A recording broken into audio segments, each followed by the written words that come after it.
자, 구약 성경에 그리스도가 오신다 그런 예언이 한 350여 해 나오는데 그 예언의 말씀대로 그리스도가 세상에 오셨습니다.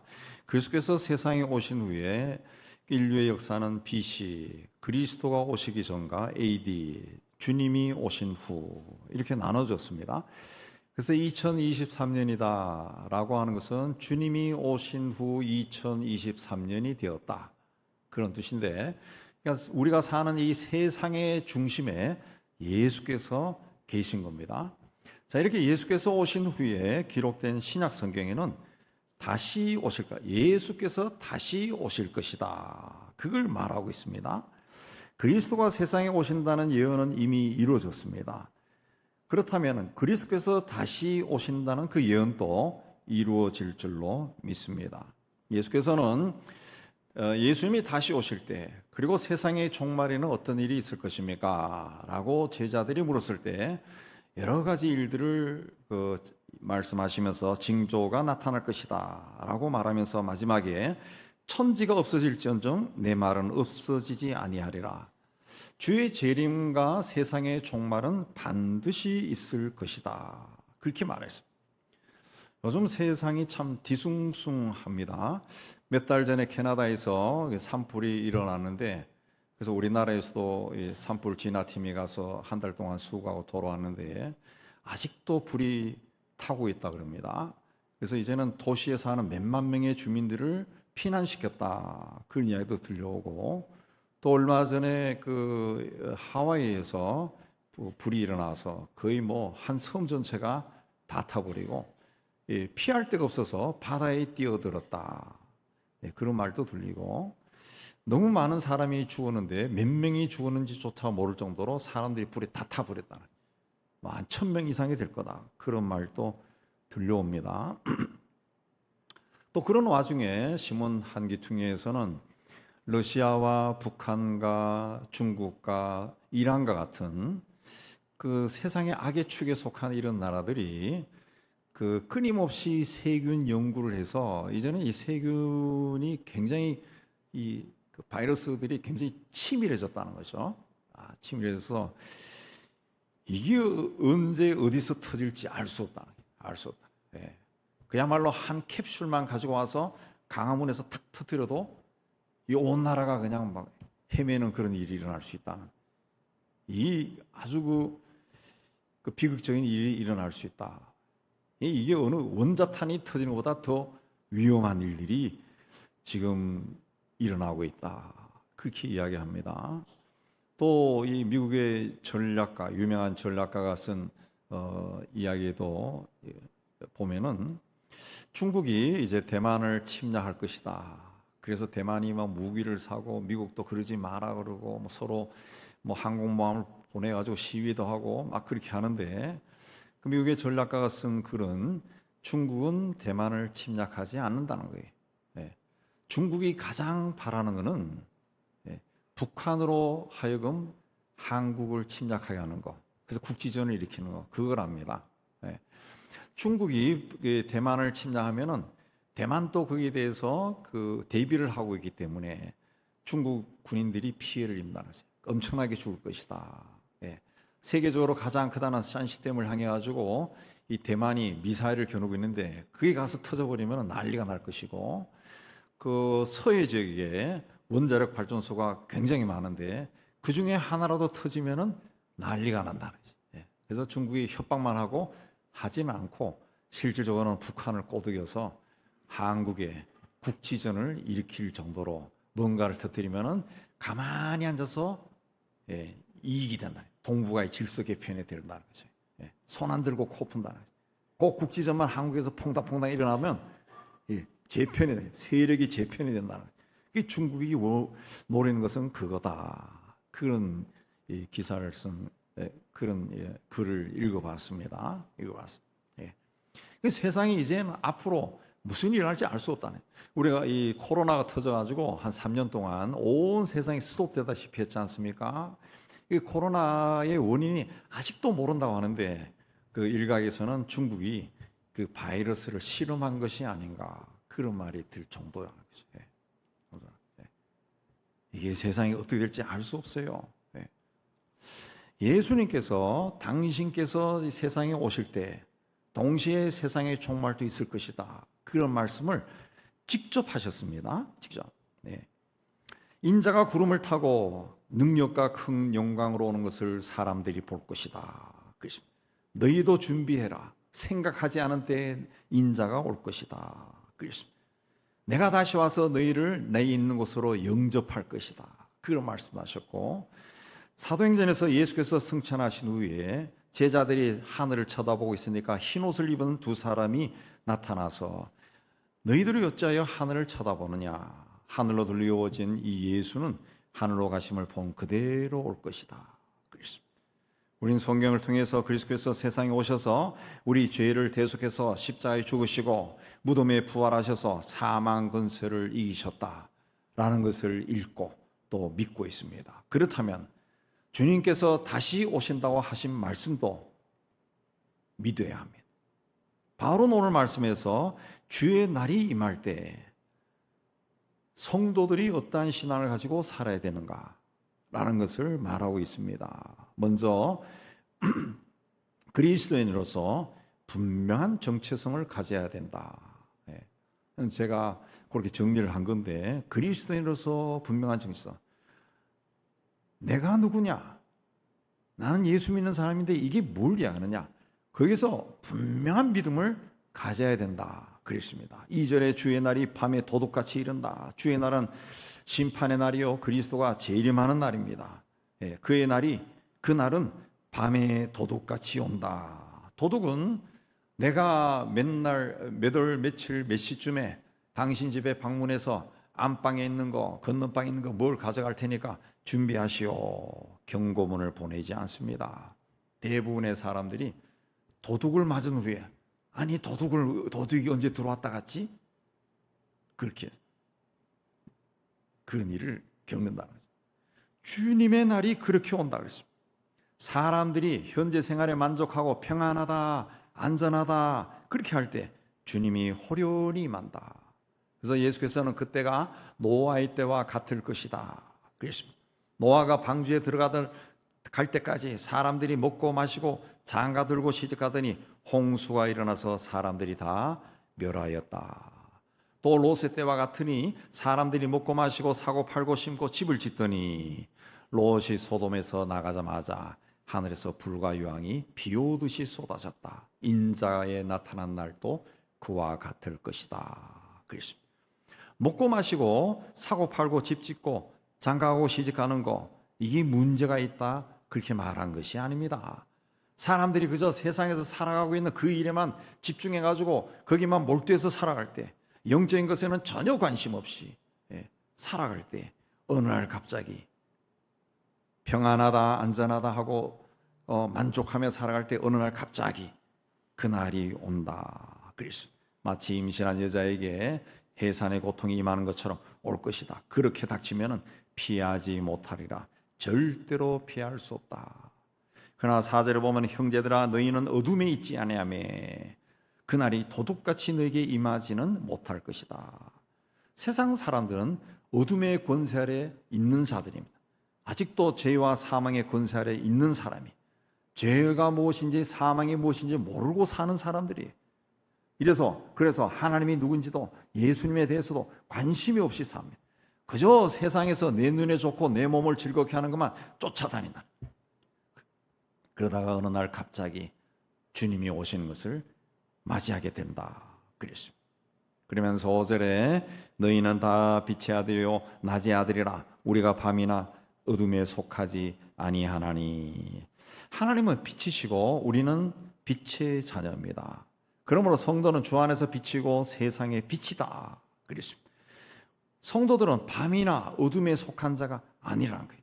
그래서 죄와 사망의 권세가 그들을 지배하지 못한다 그랬습니다. 그럼에도 불구하고 빛의 자녀라 하면서도 어둠의 자녀처럼 사는 사람들이 있다는 거죠. 이런 사람들은 주님이 오신 것을 준비하지 않습니다. 그리고 어느 날 갑자기 주님이 오는 것을 맞이하게 된다는 거죠.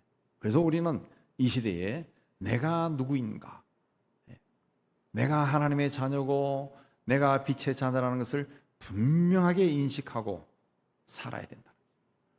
영국에 가면은 그 영국에서도 그 탑의 그 위치에 있는 곳에는 그 로얄이라고 하는 말이 붙습니다. 왕립. 네. 네. 뭐 학교도 그러고 발레단도 그러고 오케스트라도 그러고 도서관에도 그런 게 붙고 칼리지도 붙는 데가 있고 그렇습니다. 로얄이 붙어요. 로얄이. 우리는 뭐 그냥 왕립 이렇게 번역하지만 로얄이 붙은 오케스트라가 있고 붙지 않은 오케스트라도 있다. 예. 그 차이가 많이 나더라. 예. 그 나라는 뭐 몇천 년 동안 이 왕이 있던 그 지금까지 오니까 우리하고 인식이 전혀 다릅니다. 왕족을 대하는 것이 전혀 다르더라. 전혀 다르. 제가 학위 받을 때도 그 뭐 총장이나 이사장이 아니라 공작이 와서 귀족이 와서 학위를 주더라. 예. 이 전혀 달라요. 제가 다녔던 학교에도 그 중앙 도서관이 있는데 제가 자주 가던 그런 도서관이 따로 있습니다. 따로 중앙 도서관 외에 또 이 종교학을 전공한 사람들을 위해 비교 종교학 그 도시가 그쪽에 유명하니까 그 도서관이 있는데 아주 고전적인 오래된 도서관이 있는데 그거를 이제 지금 국왕인 찰스가 왕자 시절에 돈을 줘가지고 지었어요. 현대적으로 아주 그 설계가 잘 되어 있고 아주 잘 지었습니다. 거기도 로얄이 붙어 있습니다. 그래서 이 교수들이나 그 퀄리티 속한 도서관에 속한 사람들이 긍지가 굉장합니다. 이 로얄 굉장히 시설도 좋고 그게 붙으니까 거기 이제 그 오래된 학자들이 이 자기의 책이라든가 자료들을 막 기증을 많이 한 로얄의 힘이 굉장하더라고요. 굉장하다. 근데 우리는 왕립이 아니라 천지 만물을 지으신 하나님의 자녀고 빛의 자녀라. 빛의 자녀. 빛이다. 그랬습니다. 그래서 로마서에 밤이 깊고 낮이 가까이 왔으니 그러므로 우리가 어둠의 일을 벗고 빛의 갑옷을 입자. 그랬습니다. 우리는 어둠에 속한 자가 아니라는 거죠. 그걸 벗어버리고 빛의 갑옷을 입자. 낮에와 같이 단정히 행하고 방탕하거나 술 취하지 말고 음란하거나 호색하지 말고 다투거나 시기하지 말자. 그랬습니다.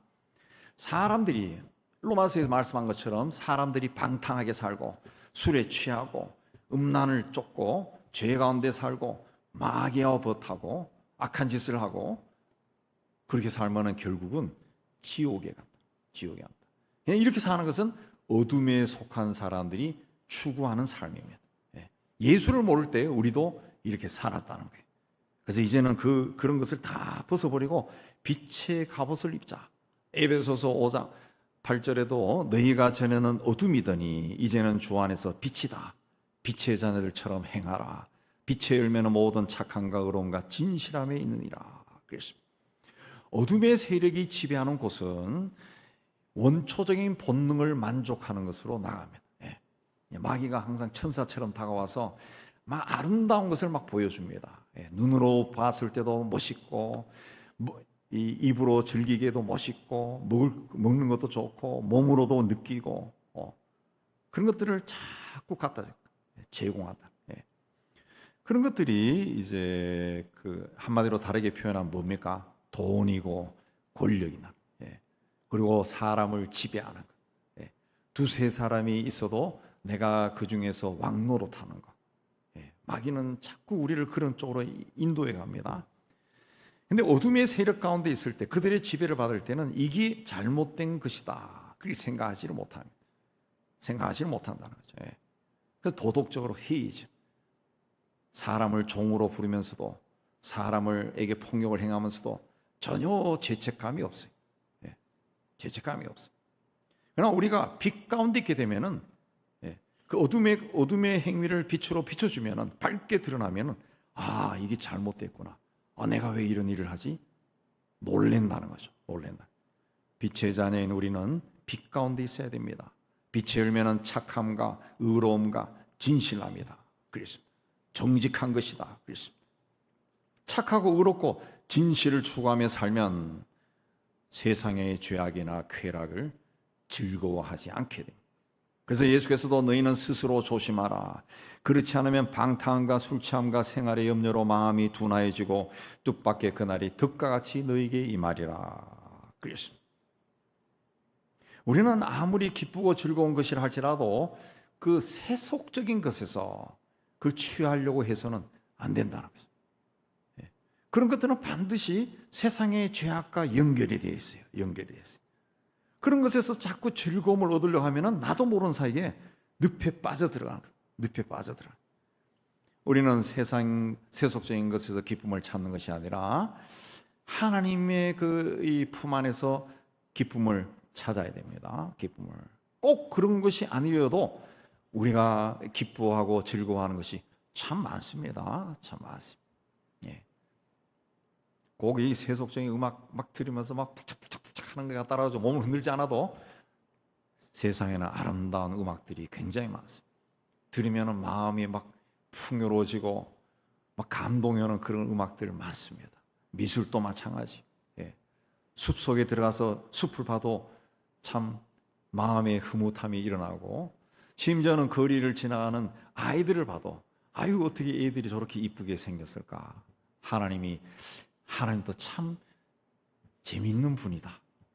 멋진 분이다. 막 이런 생각도 들고, 그런 저런 것에서도 기쁨을 얻을 수 있는 것, 즐거움을 얻은 것이 굉장히 많다는 거죠. 꼭 우리에게 감각적인 어떤 본능을 채우면서 이 즐거워하지 않더라도 그 신령한 즐거움이 굉장히 많다.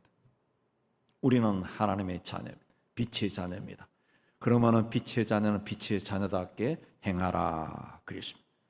세상적으로 봐도 조금 심심하고 조금 재미가 없다 할지라도 나는 하나님이 기뻐하는 이 길로 걸어간다. 그런 자긍심이 있어요. 자긍심이 있어요. 마지막 때가 다가올수록 세상은 더욱 우리를 유혹할 겁니다. 마귀는 천사의 울로 우리를 유혹할 겁니다. 그 유혹을 물리칠 수 있기 위해서는 우리가 빛의 자녀로, 빛 가운데로 당당하게 걸어갈 수가 있어야 돼요. 나는 하나님이 가장 기뻐하는 길로 걸어가고 이 길을 걸어가면서 하나님은 나에게 큰 즐거움을 주실 것이다. 그런 자긍심으로 당당하게 걸어갈 때 우리를 통해 하나님의 영광이 드러날 겁니다. 이 은혜가 여러분의 삶에 흘러넘치기를 주의 이름으로 축복합니다. 두 번째는 정신을 차리고 깨어 있어야 된다. 그래서 1945년 8월 6일 미군이 그 히로시마의 원자 폭탄을 투여하기 전에 그 비행기에서 삐라를 뿌렸습니다. 자, 우리는 인간이 고안한 가장 파괴적인 폭탄을 보유하고 있다. 이 원자탄 한 발은 B-29 폭격기 2,000대가 떨어지는 폭탄과 맞먹는다. 모든 것이 파괴되니까 피난하라. 그리고 모든 것이 파괴되기 전에 항복하라. 그랬습니다. 이 경고를 받고 많은 사람들이 도시를 떠나갔습니다. 그러나 무시했던 사람들은 희생을 당했습니다. 폭탄이 떨어진 그 지점을 중심으로 반경 1.6km 안의 거는 사라졌습니다. 피해 지역이 11제곱킬로미터에 달했습니다. 그 당시 히로시마의 인구가 25만 5천 명이었는데 7만 명이 즉사했습니다. 방사능에 피폭된 사람 7만 명이 그 후에 또 죽었습니다. 오랫동안 후유증으로 고통을 겪었습니다. 6절에 그러므로 우리는 다른 이들과 같이 자지 말고 오직 깨어 정신을 차릴지라. 잠을 자면은 이 모든 그 행동이 스톱이 됩니다. 이 감각기관도 스톱이 된다 그래요. 그래서 잠을 잘 때는 어떤 위험이 닥쳐도 그 위험을 캐치를 할 수가 없습니다. 우리 지난번에 일어났던 터키 지진이나 이번에 하와이 산불도 보니까 잠잘 때 일어났다. 잠잘 때. 그래서 사람들이 피신을 못해가지고 그 희생이 더 많다는 겁니다. 영적으로 잠을 잔다. 똑같은 겁니다. 영적으로 무감각하고 무관심한 겁니다. 현재 내가 가까이 하고 있는 죄가 장차 나에게 어떤 일을 가져올지 전혀 깨닫지 못하고 그 안에 있다는 것이죠. 요한계시록에 나오는 7교회 중에 4대 교회는 살았다 하는 이름은 가졌으나 죽은 자다. 그런 평가를 받았습니다. 계시록에 7교회에 포함이 되었다. 그러면 당시에 굉장히 유명한 교회죠. 그 흔적들도 가보면 굉장히 큰 교회입니다. 사람들이 많이 모이고 건물도 크고 그런, 예, 세상에서 드러난 교회, 사람들이 다 알만한 교회.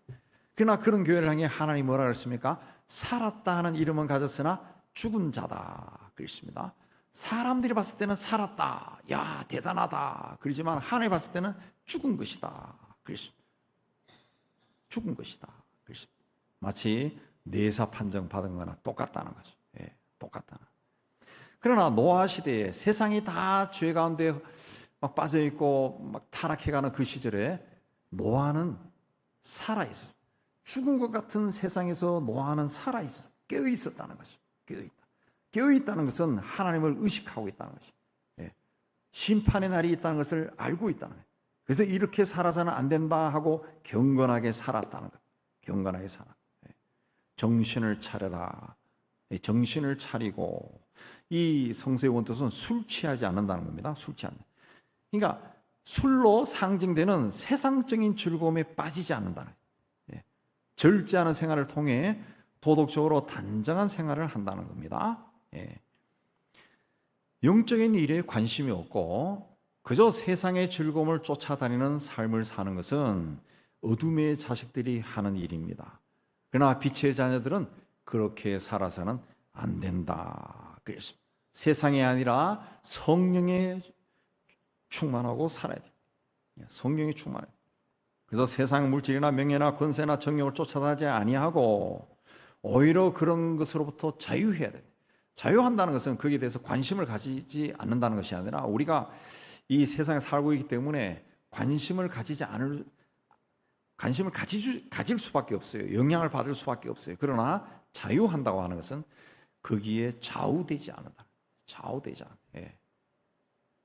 그걸 뭐 있으나 없으나, 있으면 좋고 없으면 뭐 없어도 괜찮고 자유한 겁니다. 우리의 삶을 얽어매려고 하는 세상 것들에 대한 본능적인 욕구를 통제할 수 있다는 거죠. 자신의 신앙으로. 베드로도 만물의 마지막에 가까이 왔으니 그러므로 너희는 정신을 차리고 근신하여 기도하라 그랬습니다.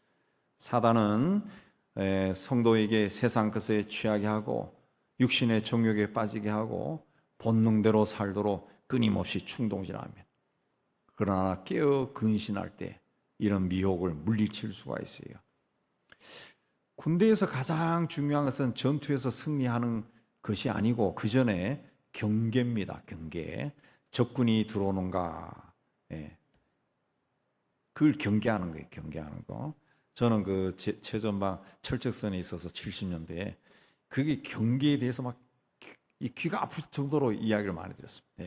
그때 경계 수칙 중에 하나가 보초 나올 때마다 들었던 게 졸면 죽는다. 졸면 죽는다. 저는 이제 소총부대에 있다가 연대로 와가지고 연대 기관포 그 소대에 조금 더 있었는데 그거는 이제 연대 본부가 있으면은 그 연대 본부가 내려보이는 저 산 등성에 기관포가 있어요. 그 항공기 오면은 쏘는 겁니다. 저게 항공기 넘으면 쏘는 거지. 총알 길이가 한 이만합니다. 근데 그 쫄병 때는 이제 잠을 못 자요. 보초수 하느라고. 우리 때만 해도 고참들이 자기는 보초 안 쓰고 쫄병들 다 시켜가지고 우리 막 밤을 막 새는 거예요. 그 이제 제 밑에 바로 밑에 쫄병하고 같이 근무교대에서 그 산 중턱에 있는 기관포 거기 진지 거기 앉아 있어 가서 근무를 섰습니다. 얼마나 시원합니까? 여름에 얼마나 시원해요. 그래서 이제 가만 보니까 부대는 저 밑에 있고 이 더운 여름에 누가 올라오겠냐 싶어서 우통 벗고 잤지 뭐. 근데 한참 자는데 뭔가 따끔따끔해요. 꿈속에. 그게 너무 따끔한 거야. 그래서 보니까 상사가 올라와서 해초리를 막 때리고 있더라고요. 그날 뭐 무지하게 두들겨 맞고 우리 속한 소대 다 기압받고 고참들에게 또 더 두들겨 맞고 그런 적이 있습니다. 평생 잊어버리지 않는데 자다가 또 걸려가지고 신앙생활도 마찬가지예요. 영적으로 한번 잠이 들면은 그 다음에는 죄에 대해서 무감각해져. 그래서 베드로가 정신을 차리고 근신하여 기도하라 그랬어요. 기도가 뭡니까? 하나님과 나와의 뭐 대화, 교제, 달리하면 하나님과 내가 계속 끈을 유지하고 있다는 거죠. 유지하고 있다는 거예요. 기도가 끊어지면은 죄에 대해서 무감각해지는 거예요. 무슨 일이 나도 깨닫지를 못한 거예요. 이게 잘못된 거다. 깨닫지 못한 거예요. 깨닫지 못한. 요새 그 많은 사람들이, 젊은 사람들이 특히 횡단보도 건너갈 때 핸드폰 보고 가다가 사고 나는 경우가 적지 않더라고요. 예. 등산할 때도 마찬가지입니다. 등산할 때도 제가 해보니까 정신을 차리고 적어도 1m, 2m 앞을 계속 보면서 가면은 괜찮아요. 근데 그거 뭐 이야기하다가 누구 같이 이야기하다가 가다가는 자칫 잘못하면 못 보면은 바위에 미끄러질 수도 있어요. 예. 정신을 차리고 깨어 있으면 언제 주님이 오셔도 두렵지 않고 기쁘게 맞이할 수가 있습니다. 세상 것들로 마음과 몸을 즐겁게 하려고 하지 말고 영적으로 깨어 있어서 주의 날을 사모하며 살아가는 여러분이 다 되시기를 주의 이름으로 축복합니다. 세 번째는 바른 신앙으로 철저하게 무장이 되어 있습니다. 아모스 3장에 보면은 여호와께서는 자기의 비밀을 그 종 선지자들에게 보이지 아니하시고는 결코 행하심이 없으시리라, 이 말씀이 있습니다. 당시 아모스가 활동했던 북이스라엘 백성들이 마음이 강팍해요. 하나님의 말씀을 전해도 듣지 않아요. 그래서 아모스가, 선지자는 하나님이 계시한 것을 오직 전할 뿐인데 너희들이 이 말씀을 듣지 않은 것은 하나님을 거절하는 것과 같다, 그렇게 말한 거예요. 그런데 이단과 사이비 교주들이 요 구절의 한 부분만 똑대가지고 내가 선지자인데 하나님이 나에게만 이 비밀을 말해줬다, 그렇게 주장을 많이 해요. 옛날이나 지금이나 그 주장합니다. 연약한 자들이 이런 주장에 넘어가요. 안식교 교주인 윌리엄 밀러가 1843년 3월 21일에서 다음해 3월 20일까지 1년 사이 예수께서 재림하신다, 구체적인 날짜까지 제시해서 수만 명이 그 1년 동안 기다렸습니다. 마지막 날에는 다 산에 올라갔습니다. 근데 예수님이 안 오셨어요. 그러니까 하나님이 나에게 말씀했는데 연착하셨다. 10월 22일 날 오신다, 수정했습니다. 밀러를 따르던 사람들이 이제 다시 6개월을 기다립니다. 예. 이제 오시는구나. 직장도 나오고 포기하고 사업도 포기하고 농사 짓는 것도 그만두고, 예, 가정도 다 떠나고 그날만 기다렸어요. 예, 그날만 기다렸어요. 10월 22일이 다가오니까 추종자들이 다 하얀 옷을 입고 산으로 올라갔습니다. 근데 날이 어두워지고 한밤중이 되어도 예수님은 오시지 않았습니다. 그래서 다시 말하기를, 우리가 제대로 준비하지 않았기 때문에 예수께서 오시기는 오셨는데 우리 눈에 보이지 않는다. 사람들이 믿었을까요? 사람들이 믿습니다. 한번 그런 악한 영에 사로잡히면 다 믿습니다. 지금까지도 믿고 있어요. 이게 이단들이 사용하는 수법인데, 오늘날에도 신천지나 뭐 하나님의 교회나 요새 신문에 가끔 나는 JMS 정명석이나 다 그 이야기합니다. 다 그 이야기. 하나님, 내가 선지자인데 하나님이 나에게만 비밀을 말했다고 이야기한다. 예. 그렇게 자꾸 그렇게 이야기하면은 사람들이 세뇌가 되는 거예요. 믿는 겁니다. 제가 자꾸 그렇게 이야기하면 여러분도 믿습니다. 그대로. 한번 해볼까? 그대로 믿는다는, 그대로. 그럼 뭐 하란 대로 해요. 그냥 하란 대로. 왼쪽으로 누우세요. 그럼 왼쪽으로 눕고 막 그런다. 네. 그 희한한 일들이 굉장히 많습니다. 이 세계 그 기독교 쪽으로 들어가면은 그 희한한 데가 되게 많아요. 이 이단들이 성경을 자꾸 틀어가지고 그렇게 해석하고 사람들이 영혼을 자기가 쥐는 겁니다. 요한 웨슬레에게 어느 성도가 만일 내일 저녁 좌정에 당신이 죽는다는 것을 안다면 무엇을 하겠습니까? 물었습니다. 그러자 웨슬레 목사가 지금껏 하던 거 계속해야죠. 오늘 저녁에 예정대로 글로체스터 교회 가서 설교하고, 설교 후에는 마틴 씨 집에 가서 티를 한잔하고 그 가족을 위해서 기도하고 집에 돌아와서 편히 쉬고 잠을 자고 아침에 천국에서 깨어나겠죠. 그랬습니다. 바른 신앙을 가진다는 것이 이렇게 중요한 겁니다. 오늘 말씀 1, 2절에 보면은 때와 시기에 관해 쓸 것이 없는 이유는 주의 날이 도둑같이 이룰 줄을 데살로니가 교인들이 자세하게 알기 때문이다. 그래서 데살로니가 교회 성도들은 주님의 날이 어떻게 오는 줄 너무 잘 알고 있다는 거죠. 그래서 때와 시기를 말할 필요가 없다는 거죠. 뭐 그 사람들이 때와 시기를 알고 있기 때문에 말할 필요가 없다는 것이 아니라 주님의 날은 그렇게 오지 않는다는 것을 알고 있기 때문에 말하지 않는다는 거죠. 그러니까 올바른 신앙을 가지고 종말론을 가지고 있다는 거죠. 그래서 8절에 믿음과 사랑에 호심경을 붙이고 구원의 소망의 투구를 쓰자. 호심경은 이 시대에 군인들이 전투할 때 이 가슴을 보호하기 위해, 심장을 보호하기 위해 가슴에 대는 구리판, 우리가 쉽게 얘기하면 갑옷입니다. 갑옷. 그러니까 십자가의 대속으로 구원받았다는 분명한 믿음과 주님이 나를 끝까지 사랑하신다는 그 확신, 그리고 훗날 때가 되면 나는 천국에 들어간다, 그 소망, 그걸로 이 호심경, 이 갑옷을 입고 투구를 써라, 무장을 하라. 그냥 설렁설렁 믿는 게 아니라 무장을 하라는 거예요. 무장을 하라. 그래서 적이 공격을 해도 투구를 아무리 쳐도 머리가 다치지 않고, 가슴을 아무리 칼로 내리쳐도 가슴이 다치지 않을 정도로 무장을 하라는 거죠. 무장하라. 바울이 데살로니가 교인들에게 이렇게 하라고 한 것은 그들에게 이런 덕목이 없었기 때문에 한 게 아닙니다.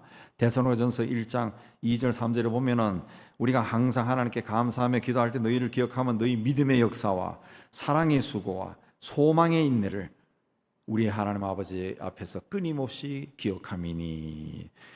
바울은 데살로니가 성도들이 믿음과 사랑과 소망으로 충만하다는 것을 알고 있었습니다. 그럼에도 주님이 재림할 때까지 끝까지 붙들고 추구해야 될 것이 믿음과 사랑과 소망이라는 것을 강조한 겁니다. 디모데후서에 보면 말세에 고통한 때가 이를 것이다 그러면서 예를 든 것이 굉장히 많이 나오는데, 거기 있는 몇 가지를 보면은 사람들이 그때가 되면 돈을 사랑하고 자랑하고 교만하고 거룩하지 않고 선한 것을 좋아하지 않고 자만하고 쾌락 사랑하는 것을 하나님 사랑보다 더하고 경건의 모양은 있으나 경건의 능력은 부인한다 그랬습니다. 이것들을 이제 우리가 쉽게 이해할 수 있는 것들로 요약을 하면은 마지막 때가 되면 사람들이 물질을 좋아한다, 돈을 좋아한다, 그리고 권력을 좋아한다. 남보다 높은 자리에 올라가서 누군가를 지배하는 것, 그걸 탐한다는 거예요. 그리고 이 자기 사랑인데 이 건강입니다. 건강. 자기에게 꾸미는데 막 투자한다. 요즘 뭐 스팸 메일이나 이런 것들 보면은 거의 대부분이 건강용품 소개하는 거예요. 거기 나오는 거 다 사 먹으면은 영원히 살 것 같아. 굉장히 많습니다. 굉장히 많습니다.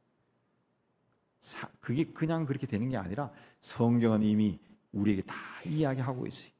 그러나 우리 믿음의 사람들은 마지막 때가 가까이 올수록 믿음과 사랑과 소망으로 무장을 해야 돼. 무장. 마귀가 이걸 가장 무서워하고 마귀를 이길 수 있는 가장 중요한 무기가 바로 이겁니다. 그래서 고린도 전서에서도 믿음, 소망, 사랑 이 세 가지는 항상 있어야 한다. 초대교회 교인들과 오늘 우리의 차이가 무엇입니까? 무엇이기에 그들은 그때 담대하게 신앙생활했고 우리는 이 좀 세속적으로 흔들리는 그런 신앙생활을 하고 있을까요? 그들이 믿었던 복음과 우리가 믿는 복음이 다릅니까? 그들이 믿는 예수님과 우리가 믿는 예수님이 다른 분입니까? 그들이 받았던 죄사함과 우리가 받은 죄사함이 뭐 양쪽으로 다릅니까? 그들이 받은 은혜와 우리가 받은 은혜가 다릅니까? 아닙니다. 그들은 종말론적인 신앙을 가지고 있었다. 그 시대에는 예수 믿는다 그러면 길 가다가도 잡히면 갑자기 사람이 죽을 수도 있어요. 언제 죽을지 모릅니다. 오늘 죽을 수도 있고 내일 죽을 수 있었어요. 그렇기 때문에 개인의 종말, 내가 언젠가 죽을 수도 있겠구나. 그리고 예수께서 이 세대가 가기 전에 다시 오신다 했기 때문에 주님이 우리 세대에 반드시 오신다. 그 종말론적인 신앙을 가지고 있었다. 그래서 그들은 자기의 재산을 뺏겨도 두려워하지 않았고 또 붙잡혀가지고 생명을 잃으면서도 찬송을 할 수 있었다는 거죠. 그런데 왜 하나님께서 주님이 오시는 그 때, 그 시기, 그걸 가르쳐 주지 않았을까? 예수님은 자기도 모른다 그랬어요. 아버지만 아신다 그랬습니다. 왜냐하면은 항상 종말론적인 신앙을 가지고 살아라. 그 뜻입니다. 내가 그 몇 년, 몇 월, 며칠쯤에 나는 죽는다 알고 있으면은 준비할 수 있지만은 내가 오늘 오후에도 갑자기 떠날 수도 있어요. 예. 밤에 자다가도 떠날 수도 있어요. 우리 교회도 그 보면은 그 저녁에 뉴스 보다가 돌아가신 분도 있고, 식사하다가 돌아가신 분도 있고, 또 새벽에 잠자다가 보니까 돌아가신 분도 있고, 언제 어떻게 돌아갈지 알 수 없어요. 알 수 없어요. 내 개인이나 또 주님이 오신 날이 오늘이 될 수도 있다. 지금이 될 수 있다.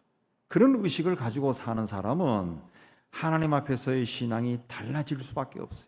그렇게 하나님만을 의지하고 사니까 초대교회 성도들이 능력 있는 신앙을 가지게 돼요.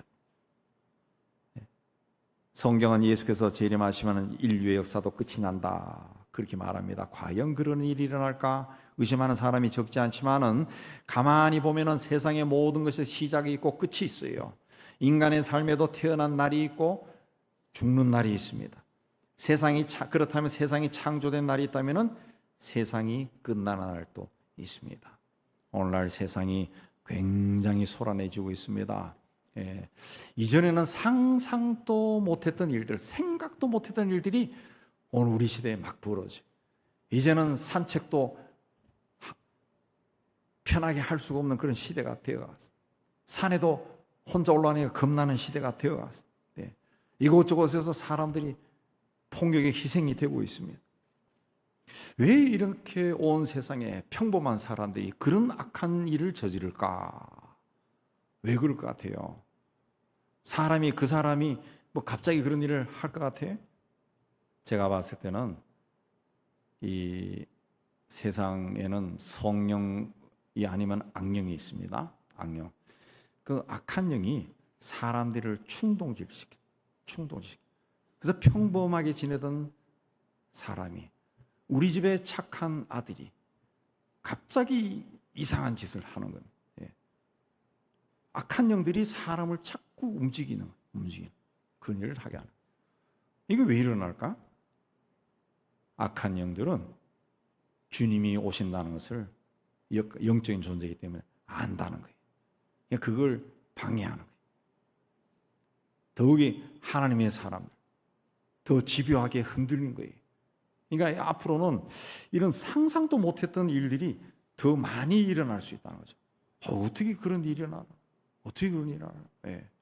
부산인가 어딘가에서는 가요 공부한다고 해가지고 그 같은 또래 가요 선생 그 상담하러 와서 그런 일도 있잖아요. 예. 상상할 수 없는 일들이 일어나. 예. 우리가 아무리 그런 마음을 가지지 않아도 주님은 반드시 옵니다. 주님은 반드시 옵니다. 임박한 종말 의식을 가지고 살아야 합니다. 내 개인도 언젠가는 세상을 떠날 수 있다. 그 생각을 하고 살아야 돼요. 예. 제가 언제 이야기한 것 같은데, 제가 가만 생각해 보니까 우리 뭐 형님들, 뭐 우리 가족들, 친척들, 뭐 사촌 형들 쭉 생각해 보니까 우리 형들이나 사촌 형들이 다 그 일찍 돌아가셨더라고. 내가 가만 생각해 보니까 나도 같은 피인데, 죄송하지만 우리 마누라한테는 5년 안에는 갑자기 죽는 게 5년 안에는 갑자기 죽을 수 있겠구나. 그리고 10년 안에는 대충 죽을 수 있겠더라고요. 제 나이 때는. 그 20년 안에는 그건 반드시 죽게 돼 있더라고요. 반드시. 그 이후에 사는 거는 아무 무의미하더라고요. 아무 무의미해. 살아있으나 죽은 거라. 죄송하지만. 네. 갑자기 끝날 수 있다는 거예요. 갑자기 끝날. 그렇기 때문에 우리는 내가 그리스도인이다, 하나님의 자녀다, 백성이다, 빛의 자녀다, 여기에 대해서 자기의 정체성을 날이 갈수록 더 분명하고 확신을 가지고 세워나가야 돼요. 그리고 세상적인 즐거움을 자꾸 쫓아다닐 것이 아니라 정신을 차리고 깨어 있어야 돼요. 영성이 깨어 있어야 돼요. 그리고 바른 신앙으로 무장해야 됩니다. 그렇지 않으면 흔들립니다. 제 학교 동창 놈은 교회 장로였는데도 신천지 넘어갔어요. 맨날 저한테 뭘 보내가지고 내가 뭐라 그랬어요. 그냥. 바른 신앙으로 되지 않으면 무너질 수 있어요. 오늘이 마지막이 될 수 있습니다. 오늘 주님이 오실 수도 있습니다. 그러면 주님 앞에 어떤 모습으로 설 겁니까? 어떤 모습으로 설 거예요? 주님이 우리를 보고 정말 수고했다, 착하고 충성된 종아, 그렇게 말할까? 아니면 아이고 이놈아 좀 준비 좀 하고 살지, 그렇게 말할까?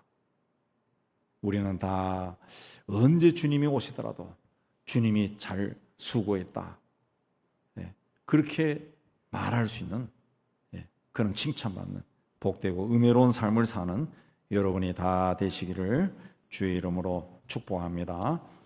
하나님 아버지, 세상이 점점 소란스러워지고 죄가 그야말로 흘러넘치는 시대가 되어가고 있습니다. 무엇이 옳고 그른지조차도 분별하기가 참 힘든 시대로 자꾸 접어듭니다. 이 악한 시대에 우리가 말씀으로 깨어있고 우리의 영이 깨어있게 해주셔서 주님 앞에 바르게 서게 해주시고 주님이 기뻐하는 길로 끝까지 걸어갈 수 있도록 믿음의 믿음을 다하여 주옵소서.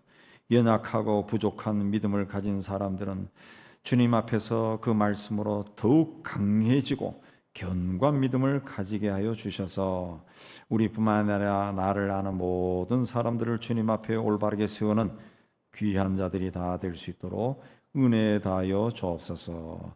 예수님 이름으로 기도하옵나이다. 아멘.